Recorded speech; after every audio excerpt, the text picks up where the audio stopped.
Tenemos una entrevista con Vidulfo Rosales, el abogado del Centro de Derechos Humanos de la Montaña Tlachinoyan, el abogado del caso Ayotzinapa, el abogado de los padres y madres de los 43 normalistas de la Escuela Normal Rural Raúl Isidro Burgos de Ayotzinapa, allí en el estado de Guerrero. Invitamos a Vidulfo porque lo que sucedió también el día de ayer en la conferencia de prensa del presidente Andrés Manuel López Obrador, a lo mejor a algunos les pasó de noche o no se le dio necesariamente la suficiente difusión y información de lo importante que sucedió ayer en la conferencia del presidente Andrés Manuel López Obrador. Uno, el posicionamiento que tuvo el presidente con el caso Ayotzinapa, la salida de Alejandro Encinas de la Subsecretaría de Derechos Humanos para incorporarse al equipo de Claudia Sheinbaum, pues generó un desasosiego bastante importante. No solamente comentamos por la salida de Alejandro Encinas, sino también por quién lo sustituye. Entonces, el presidente también hace señalamientos sobre el ex fiscal Omar García Trejo, y donde pues ya se habló de que ya hay una indagatoria contra él, este hombre que está refugiado en otro país, debido a que desde que sucedió este acoso, pues bueno, este acoso judicial encabezado por Alejandro Gertz Manero, pues bueno, nada de eso sale en prensa, nada de eso tampoco sucedió nada de eso sucedió en la conferencia matutina. No le preguntaron sobre eso, no habló el presidente sobre eso, y nos parece que es un actor que se ha invisibilizado por completo y que él tiene una alta no corresponsabilidad, responsabilidad en haber desmantelado todo el trabajo que llevaba hecho el fiscal con todo su equipo de trabajo. Pues terminaron desmantelando todo ese trabajo, así como se ha estado desmantelando la Comisión Nacional de Búsqueda, pues igual en ese sentido por acá. Así que por eso es que le pedimos hablar a Vidulfo Rosales. Vamos a ver si nos toma la llamada, pero sí es un tema bastante delicado y que está generando muchas preocupaciones, Violeta.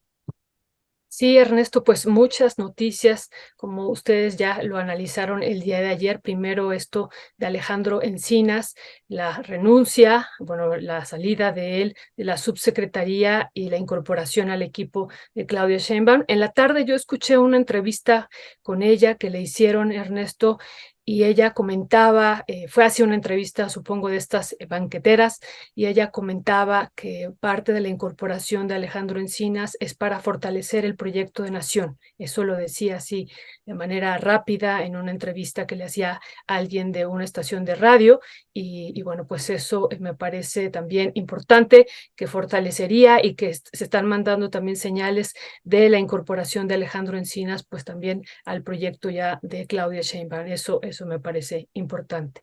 Y lo otro, Ernesto, que también me parece eso sí grave, pues es lo que tú comentas de Omar García Trejo, y que se esté pues pensando en investigar a este exfiscal, cuando, bueno, desde mi perspectiva, Ernesto, ahí a lo mejor no vamos a coincidir todos, pues se debería de estar investigando ya de manera directa, después de los últimos informes, además, que hemos tenido por parte incluso del subsecretario, pues al expresidente Enrique Peña Nieto, Ernesto, a él es al que se debería de estar investigando ya, y pues a estos altos mandos también del ejército que estuvieron involucrados, y que bueno, vemos ahora a partir de la salida de Alejandro Encinas y este adendum del segundo informe de la COBAG, que nos parece también muy importante, pues él finalmente retoma, ¿no?, todos los elementos que ya habían dado el GIEI y también los padres y el abogado en torno a la existencia, incluso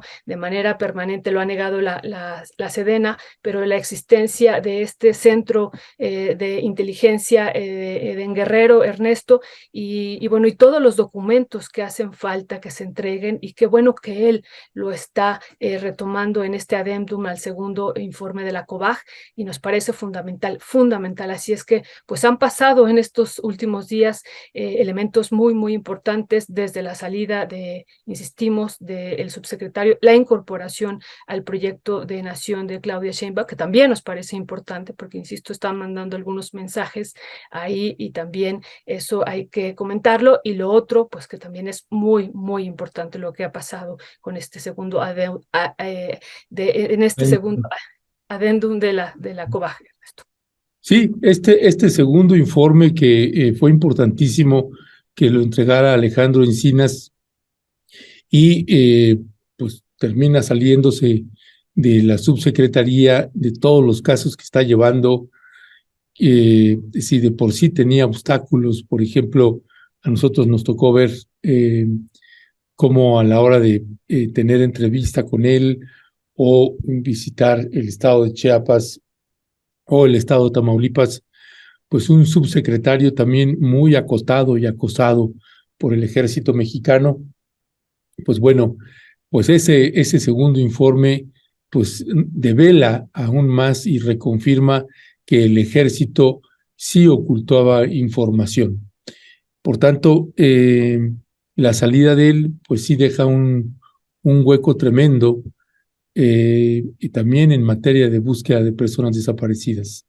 El trabajo que él hacía sobre el tema era estratégico, era fundamental, y pues meten a un fiscal, a Félix Arturo Medina, que entra a sustituir a Alejandro Encinas, y un fiscal, Violeta, un procurador fiscal, pues independiente de la Secretaría de Hacienda, ¿no? Y eso es lo que también, pues la periodista de la revista Proceso le preguntaba, pero bueno, pues es que él pues no está empapado del tema.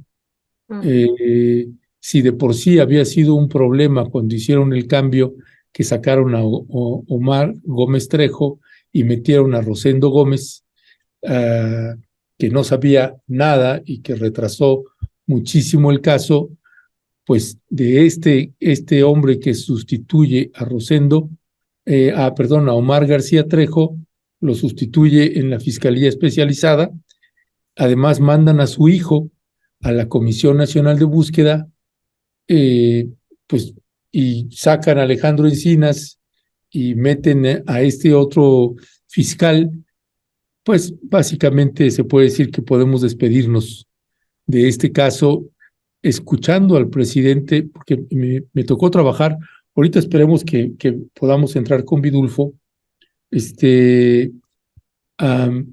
porque me tocó escuchar, Violeta, a la hora de editar el video, como el presidente ya sabe que hace pausas por una cuestión de tiempo, lo que nosotros hacemos en la edición es cortar las pausas para reducir el tiempo del video, y entonces eso te permite pues volver a escuchar todo lo que se dijo, las preguntas, cómo se lo hicieron y cómo respondió.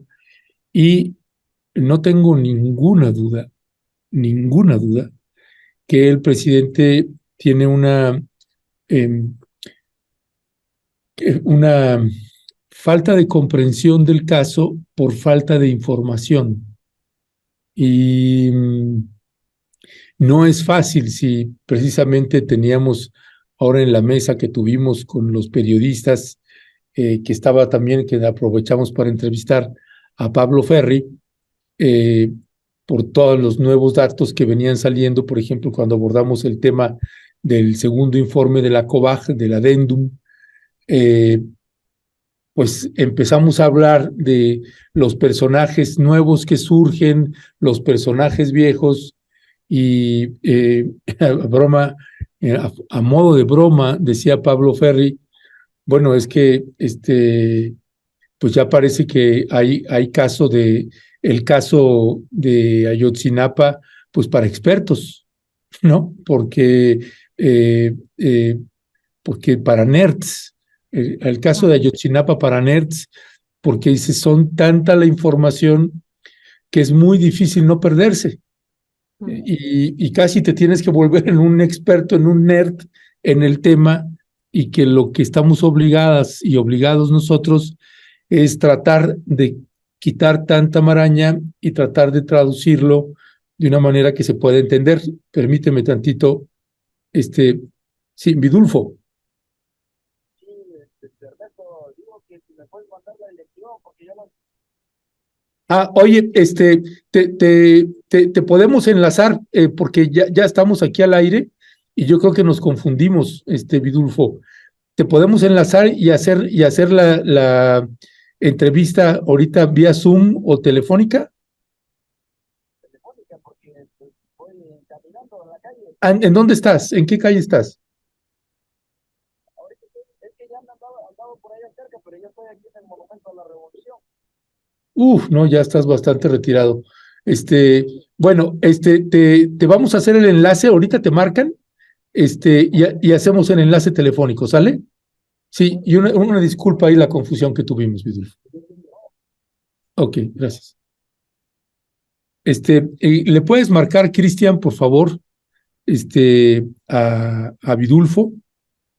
Creo que hubo confusión, Vidulfo venía para acá, pero después se tuvo que regresar. En fin, es un error nuestro y le ofrecemos una disculpa.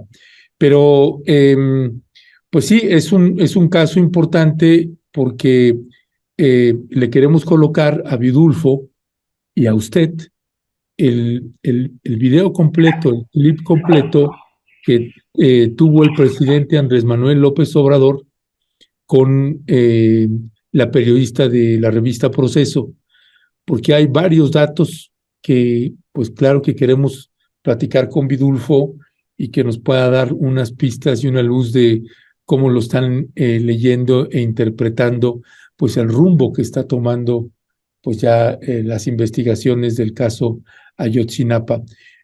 Vidulfo, ¿ya andas por ahí? Sí, aquí estamos, Ernesto, buenos días. Gracias, Vidulfo. Estamos aquí con Violeta Núñez y pues una disculpa, Vidulfo, creo que tuvimos ahí una confusión.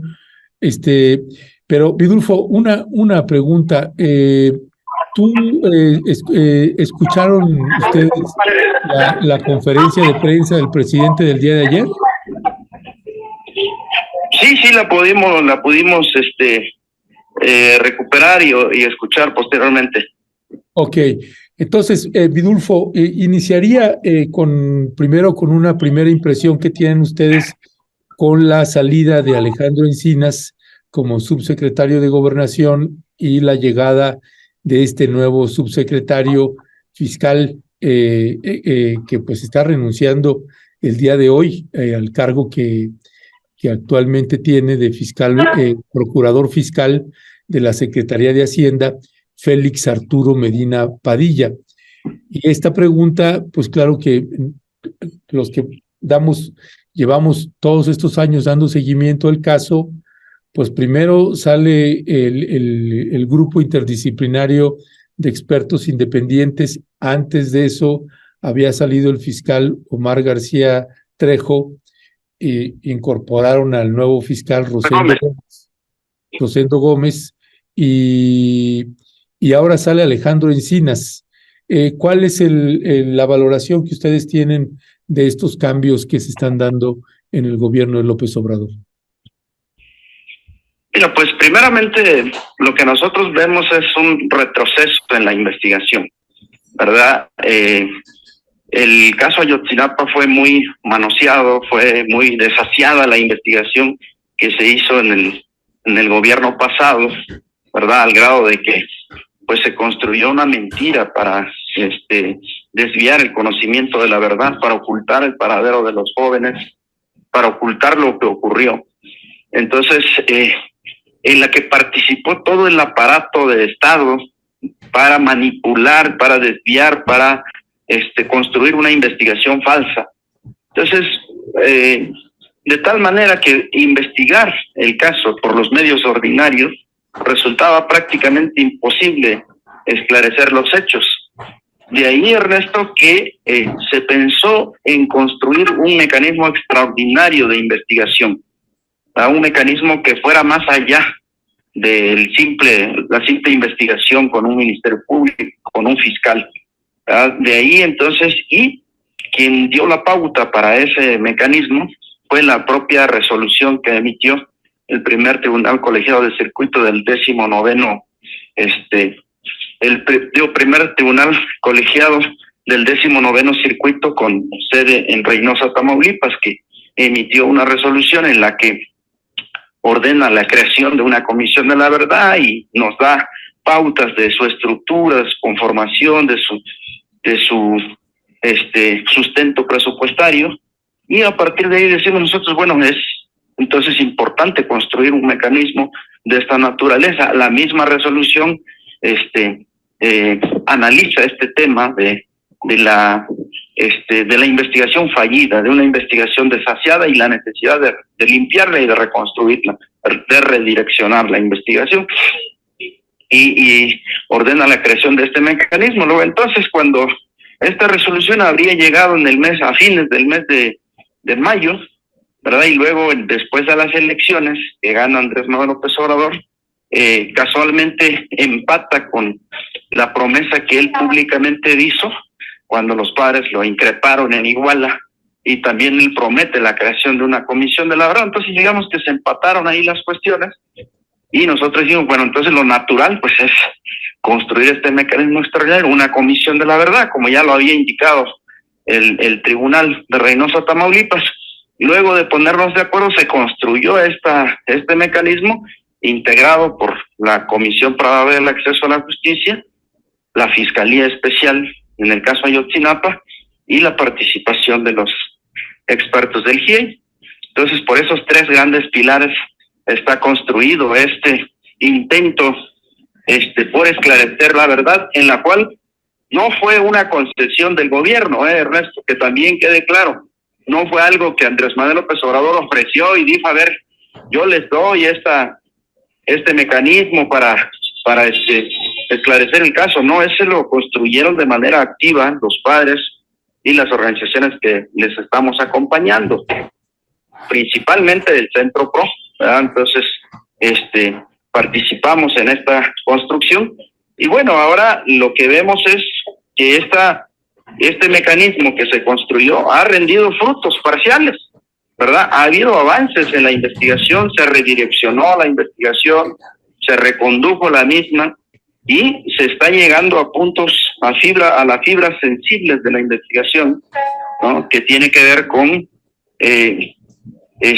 la probable responsabilidad de miembros del ejército mexicano, concretamente destacamentados en Iguala y Chilpancingo, y más concretamente el obstáculo que ellos están haciendo el día de hoy al negar la información relativa al paradero de los jóvenes que están en sus archivos. Creo que esa ha sido la crisis, ha sido el punto de quiebre con este gobierno, y a partir de ahí, cuando llegó la investigación a ese punto, es cuando cuando el mismo presidente empezó a desmantelar la comisión, este gran mecanismo, iniciando primeramente con Omar Gómez, posteriormente con el Grupo Interdisciplinario de Expertos Independientes, y hoy la renuncia de Alejandro Encinas se da en ese contexto, en un contexto en el que él, junto con los padres y las madres, habían estado exigiendo que el ejército rindiera cuentas, que el ejército proporcionara la información que tiene en sus archivos, en los requerimientos constantes que Alejandro Encinas hizo, y que él nunca quitó el dedo del renglón. Yo creo que tiene que ver su renuncia, bueno, él ya lo dirá en su momento, pero la interpretación nuestra, por lo que pudimos ver en las últimas reuniones, por los diálogos que tuvimos con Alejandro Encinas, él ya se miraba impedido, ya se miraba con muchos obstáculos en las últimas reuniones que tuvimos. Nos hizo patente digamos, las contradicciones que había dentro de las presiones que él estaba recibiendo dentro del propio gobierno, y ya nos advertía él que si de seguir las cosas así, él tomaría decisiones. Y bueno, finalmente se cristalizaron esas decisiones que él tomó, ¿verdad?, con su renuncia, pero esta renuncia tiene que ver pues prácticamente con las presiones y los obstáculos que Alejandro Encinas enfrentó al intentar pues pedir al ejército mexicano rendición de cuentas, en el caso de Ayotzinapa, su colaboración y concretamente que pusiera a disposición de la autoridad que está investigando archivos de gran relevancia para el esclarecimiento del caso. Muchas gracias, Vidulfo Rosales, muy buenos días, le saluda Violeta Núñez, gracias por tomarnos la llamada.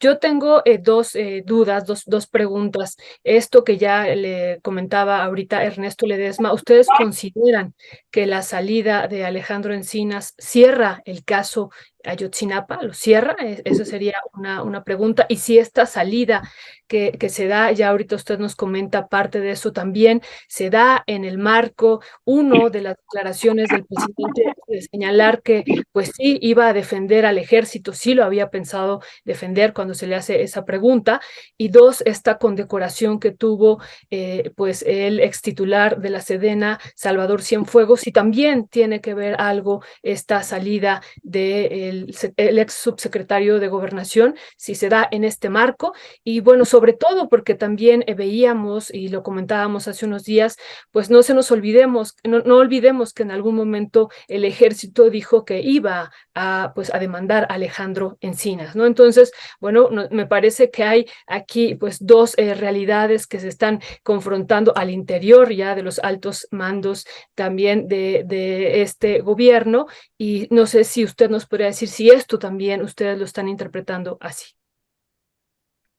Pues yo ahorita, en mi anterior intervención lo dejé claro, ¿no? En las últimas reuniones nosotros pudimos advertir por los diálogos que tuvimos con Alejandro Encinas que él estaba enfrentando fuertes presiones, obstáculos dentro del gobierno, particularmente del ejército mexicano, de otras autoridades, que se estaban negando a proporcionar la información y que producto de eso enfrentaba fuertes presiones adentro. Como tú muy bien lo dices, el ejército públicamente dijo que le iba a demandar. Es más, hay acciones penales en curso de parte del ejército mexicano contra Alejandro Encinas. Esas existen, y respecto a las cuales el presidente ha callado, el presidente no ha dicho nada. Entonces definitivamente su salida tiene que ver con esas tensiones que hay dentro del gobierno, con esas presiones, pero sobre todo la presión, yo diría, viene del ejército mexicano. El ejército mexicano es el que ha presionado, ¿no?, para que no se le toque, para que no se le cuestione, para que ellos no aporten la información que por ley ante la comisión, una desaparición forzada, un hecho grave como el de Ayotzinapa, tendrían que estar aportando a las autoridades. Pero ante esa negativa reiterada y rotunda del ejército mexicano de proporcionar la información, hoy en día el ejército ha empezado a presionar a quienes exigen esa información, ya sea del gobierno o gente que no sea del gobierno, y hoy las baterías están enfocadas contra Alejandro Encinas, y creo que finalmente el presidente decidió respaldar totalmente al ejército mexicano y hacer concretar la renuncia de Alejandro Encinas, lo cual implica un gran retroceso para la investigación. Gracias, Vidulfo. Vidulfo, previo a la salida de Alejandro Encinas, publicó el segundo informe de la COBAG, adendum, y pues nosotros habíamos tenido precisamente una mesa, con una entrevista con Pablo Ferri, y estábamos revisando el adendum.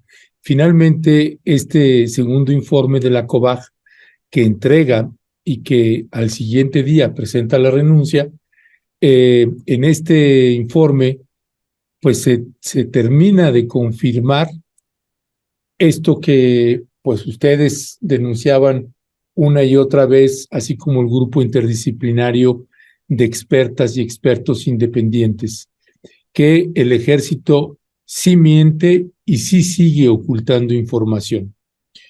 Al presidente le preguntaron sobre esto en la mañanera el día de ayer y él dijo, bueno, no, es que esa información ya estaba, lo que pasa es que todavía no se había hecho pública, pero es una información que ya estaba. Por eso dice, vuelvo, palabras más, palabras menos, vuelvo a reiterar que ya se entregó todo. Ese es por un lado, cuál es el balance que ustedes tienen del segundo informe que publicó. Ahora sí que la del estribo es la que se aventó Alejandro Hertz Manero, perdón, Alejandro Encinas, que presenta eso y después renuncia. Ese es por un lado. Por el otro, no aparece en ningún lado el nombre de Alejandro Hertz Manero, ni en las entrevistas, ni en las preguntas que le han hecho, ni en las respuestas que da. Pero ayer, por vez primera, sí, a pregunta expresa de si se estaba haciendo ya una investigación para actuar en contra del ex fiscal Omar García Trejo, pues dice que sí se está haciendo una indagatoria sobre eso. Entonces, sobre estos dos temas te pregunto el segundo informe y esto que señaló con respecto del fiscal Trejo. Sí, mira, el primero, pues efectivamente, como tú lo dices, yo creo que el adendum al informe de Alejandro, al segundo informe de Alejandro Encinas es claro, ¿verdad? Y aquí también clarificar para la audiencia, Ernesto, mira, efectivamente, este adendum nos muestra 18 folios y varios de esos folios corresponden a intercepciones telefónicas que en tiempo real realizó el ejército mexicano y que todas estas intercepciones nos están hablando de lo que está ocurriendo con los estudiantes en Iguala Guerrero el día 26 de septiembre y el día 27 de septiembre, incluso días posteriores, lo que pasa días posteriores en octubre. Entonces es un conjunto, hay una diversidad, un cúmulo de personas que fueron objetos, cuyos teléfonos fueron objetos de intervención y que estas personas en los diálogos están refiriéndose a lo que está ocurriendo. Entonces, esto nos da, como tú bien lo apuntabas, la razón a nosotros de que el ejército mexicano en sus archivos tiene información relacionada con el caso, pues, por el otro lado, es cierto que esa información, esos 18 folios de que nos habla, que hizo público es Alejandro, efectivamente es la información que en 2021 es el cúmulo, las montañas de papeles que Alejandro Encinas le había dado el ejército. Esa información Alejandro Encinas ya la tenía, es correcto, pero también hay que precisar, esa información nos está, que estos 18 folios nos ilustran, como te puedo decir, que el ejército mexicano tenía pleno conocimiento en tiempo real, supo lo que estaba pasando con los estudiantes, porque hizo intercepciones telefónicas a actores claves de la desaparición. Entonces, eso es por un lado una parte. Y por la otra es, Ernesto, y aquí viene lo más importante, eso nos da la razón a nosotros de que es necesaria que el ejército aporte más información, aporte la información complementaria. Si tú puedes, ya están públicos esos documentos. Hoy la gente puede revisar esas intercepciones telefónicas y ahí nos hablan de varios nombres, ¿no? Varios nombres. Entonces, hay que seguir la ruta a esa investigación. ¿Quiénes son esas personas que se están refiriendo en las intercepciones telefónicas? ¿Dónde viven? ¿Quiénes son? ¿De quién se trata? ¿Cuáles son los números telefónicos que fueron objetos de intervención? ¿Quiénes son los militares que hicieron esa intervención? ¿En qué momento se hizo esa intervención? Todas estas interrogantes, Ledesma, tiene que dilucidarse a la luz de mayor información que están en los archivos del Ejército Mexicano, y que para dar respuesta a estas preguntas necesitaríamos esa información.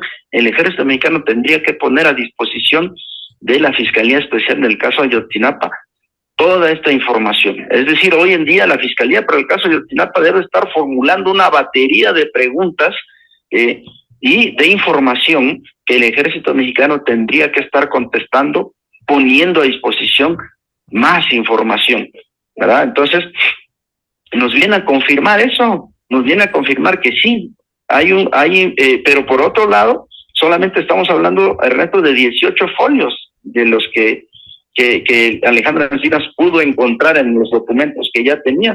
Nos faltan, estamos hablando de 800 que nosotros estamos pidiendo, faltan más documentos, pero además de faltar más documentos, estos 18 folios que están haciendo públicos hoy solamente dan lugar a más interrogantes que tienen que ser resueltas con la información restante que tiene en sus archivos el Ejército Mexicano.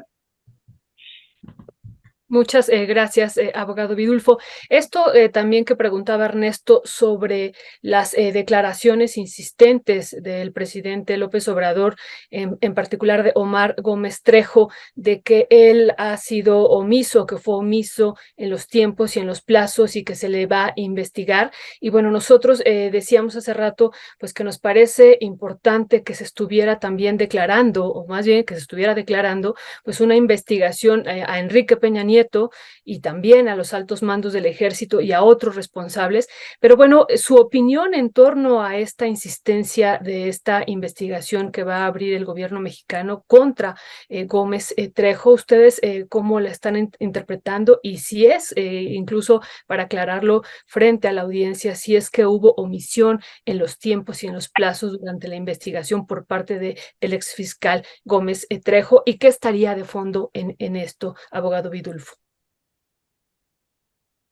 Mira, lo que está de fondo en esto es una persecución política en contra de Omar Gómez Trejo, por parte del presidente de la República, en su afán de encubrir al Ejército Mexicano, en su afán de encubrir autoridades de alto nivel, ¿no? En la misma mañanera, la otra vez, cuando le preguntaron, está claro de las investigaciones que Salvador Cienfuegos y Enrique Peña Nieto fueron los artífices de la verdad histórica. O sea, oye, Murillo Karam, Tomás Herón de Lucio, no pudieron haber actuado de manera unilateral. Ellos no pudieron haber tomado esa decisión sin que el presidente de la República y otros autoridades de muy alto nivel tomaran las decisiones políticas. Es obvio que ellos contaban con la anuencia del presidente, y si ahora a la luz del informe de Alejandra Encinas ha quedado evidenciado que hubo una junta de autoridades de alto nivel en la que aparece el presidente, en la que aparece el secretario de la Defensa Nacional, ¿por qué se niega el presidente de la República a encubrirlos y a iniciar una investigación? Entonces, lejos de iniciar una investigación contra ellos, ahora endereza sus dardos de la persecución política contra Omar Gómez Trejo y anuncia que se va a hacer una investigación. No hubo ninguna omisión, Violeta, Ernesto, no hubo ninguna omisión. Hubo un amparo, amparo del que estoy hablando yo, del primer tribunal colegiado del circuito de Reynosa, Tamaulipas, que emitió una resolución en la que declaró inválidas todas las pruebas obtenidas bajo tortura, y una serie de irregulares, manipulación de escenarios del crimen, una serie de datos de prueba obtenidas de manera ilegal. Esa investigación hecha por el anterior gobierno fue hecha trizas, era ilegal. La mayoría de los datos de pruebas obtenidos fueron ilícitos. Por lo tanto, de acuerdo al derecho mexicano, pues tienen que excluirse de un procedimiento penal. No se puede juzgar a las personas a base de prueba obtenida de manera ilícita. Entonces, era una orden de los tribunales declarar ilícitas y nulas esas pruebas, excluirlas del procedimiento, y fue lo que hicieron posteriormente los jueces, ¿no? Lo que hicieron los jueces fue declarar ilícitas esas pruebas. ¿Con qué pruebas iba a sostener las acusaciones Omar Gómez? Sin embargo, Omar Gómez posteriormente lo que hizo es abrir nuevas investigaciones, abrir nuevas carpetas de investigación y volver a detener a esas personas y volver a judicializar y volver a obtener órdenes de aprehensión. Fue una labor ardua que hizo Omar Gómez Trejo. O sea, es falso lo que está diciendo el presidente. En el fondo, lo que subyace en el fondo de sus declaraciones es una persecución política contra Omar Gómez Trejo, que se nos hace desproporcionada, inaudita, no tiene razón de ser en un gobierno que se dice ser de izquierda, mucho menos, o progresista, ¿verdad? Eso no debe estar aconteciendo. Lo mismo que está haciendo con nosotros, al descalificarnos, al no bajarnos de conservadores, de filopanistas, de no sé qué tanto, una serie de argumentos con lo único que refleja esa serie de argumentos es su encubrimiento al ejército mexicano, es su negativa a exigirle, a sumarse con las madres y padres de familia para exigir que el ejército mexicano aporte la información que estamos teniendo. Hoy es falso esta campaña que él dice que desde el extranjero pretende medrarse al ejército mexicano, al prestigio de una institución. Nosotros no pretendemos medrar nada. Hay información que está concreta, que están en los archivos del ejército mexicano. Tenemos 800 folios que tienen sus archivos él y otras informaciones, comunicaciones intervenidas incompletas que tienen los archivos y que debe aportarlas a la autoridad que está investigando el caso. Ese es el tema, ¿verdad? Pero obviamente el presidente, para desviar la atención, para levantar polvadera en otra dirección, lo que hace es empezar estas descalificaciones contra los abogados, contra las organizaciones, y ahora perseguir políticamente a Omar Gómez Trejo, dejando en la impunidad a las autoridades que sí verdaderamente participaron en la manipulación y obstrucción de las investigaciones y que conocieron y supieron de la desaparición de los estudiantes y lo callaron, como el ejército mexicano, ¿verdad? En tiempo real supo dónde se estaba, qué estaba pasando con los jóvenes y lo ocultó durante 9 años, ¿no? Y hoy en día el presidente lo que hace es protegerlos, lo que hace es encubrirlos y, contrario a ello, ahora dirige los dardos de la persecución política contra Omar Gómez Trejo. Ya, Vidulfo Rosales, y a usted como audiencia le ofrezco una disculpa. Me está ahorita avisando también Violeta que estaba yo diciendo Omar García Trejo y es Omar Gómez Trejo, es un error mío. Mi querido Vidulfo, una última pregunta y más bien una petición. Nosotros recordamos cuando ustedes ya lo han dicho en algún momento y también cuando Ángela Buitrago y Carlos Beristain comentaron cómo había sido la salida de Omar Gómez Trejo.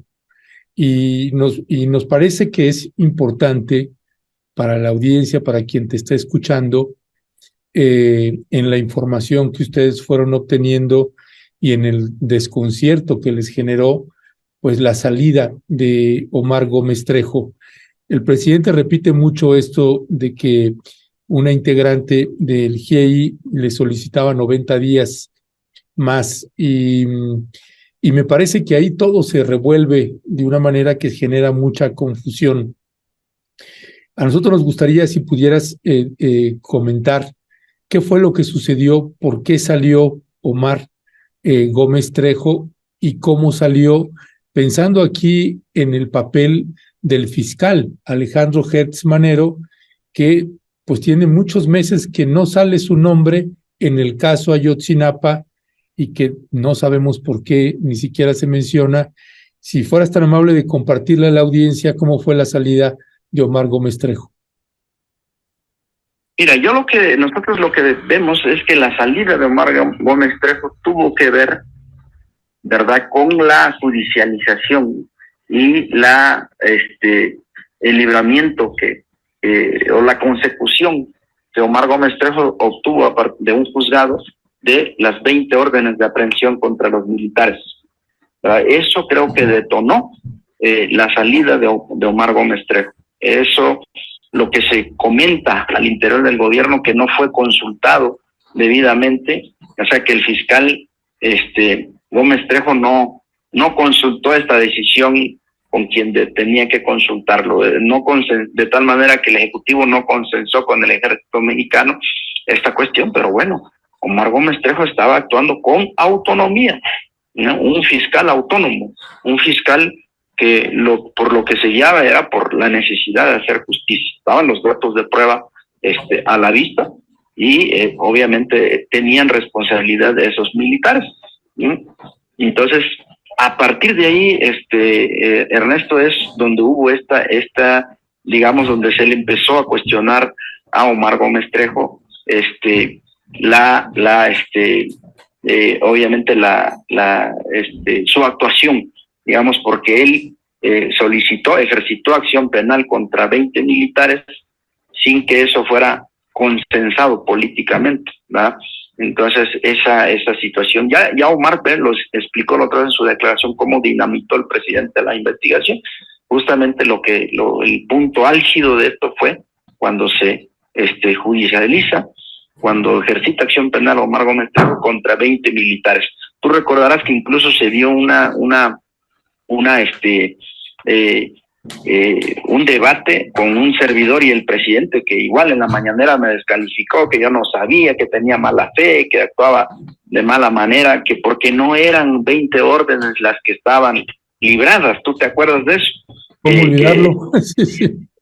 Él decía que era un número menor, que porque ese número venía en el informe, en el primer informe de Alejandro Encinas, y yo te aclaré posteriormente, dije, no, ese informe no es una actuación ministerial y judicial, ¿no? Las órdenes de aprehensión devienen de una investigación grande que hizo Omar Gómez Trejo, en la que aparecen 180 personas, entre ellas 20 militares, ¿no? Entonces, ves que tuvimos ese debate. Bueno, en ese contexto de esos debates que se dieron, pues ahí empezó a complicarse el tema. Conclusión, el tema se complicó cuando se dirigieron las acciones penales contra elementos del Ejército Mexicano, y Omar Gómez Trejo fue presionado en ese contexto, no tanto por el tema del